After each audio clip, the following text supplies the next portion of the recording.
Well, thank you so much. As everybody knows, profitability, it's directly tied to your strategic initiatives as that relates to growth, technology, the workforce, and your financial performance. And I'm so excited about the people that I have here today on this panel. So before I dive in with them, I'll just do a quick introduction of myself. My name's Trina Michaels. I've been here at Eide Bailly since 2013 and working in technology consulting that entire time.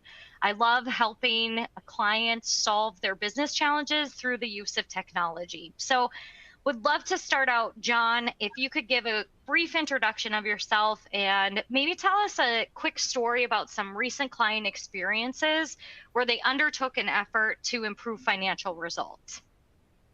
Sure. Thanks, Trina. My name is John Alt. I'm a principal or partner in our technology consulting practice. During most of my time here, I was focused on our advisory practice. During that time, I actually, one of the things I did was help start our data analytics business here at Eide Bailly.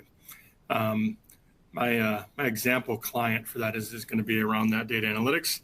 It's a client that was kind of in sort of that spreadsheet mode where everyone was pulling data out, generating their own insights, their own reports, and the gist of the story is they kind of got that single version of the truth, centralized data infrastructure in place. And I think maybe the two things that are the most important is I always say they got everybody singing off of the same sheet of music. So everybody was looking at the same data, looking at the same metrics to try to drive kind of behaviors across the organization. And then the other one is they had somebody actually internally, not even from Eide Bailly, that I would say taught managers and leaders how to use the data on a day-to-day basis to improve their results. Thank you. And Shelley, how about you? Yes, thank you, Trina. My name is Shelley Ersley, and I am a partner in our advisory services practice here at Eide Bailly. In my area, we work a lot with clients on their planning and strategy and planning for the future, planning for what are those key initiatives they want to undertake in the next year.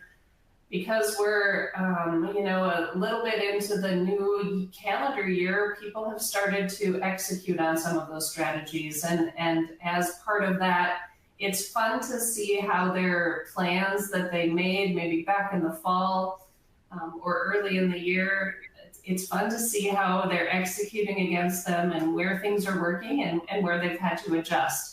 And so as we go through the session today, I think we have several examples we can share of people who've been through that and what's working and maybe what isn't, and maybe some lessons learned for the rest of you. Thank you. And then last but certainly not least, Natalie.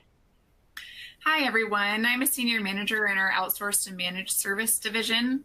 I also am a previous auditor, former internal auditor, so have a little bit of a varied background, but now I focus on leading our one team, one office of outsourced accountants and bookkeepers, and then I also help run our outsourced forecasting division. So just an example of a quick client story. I've been working with a nonprofit lately who we spent a lot of time doing their budget and their forecast for this year, and we used more of a driver-based approach. So we were using their data to project where we thought things would land this year. And because of that, when things started to differ a little bit from where we were expecting, we were able to dig in and see what was causing that. So they're addressing that by monitoring that data at even a lower level so that we can address that financial impact that they have been having, and hopefully we'll improve that moving forward.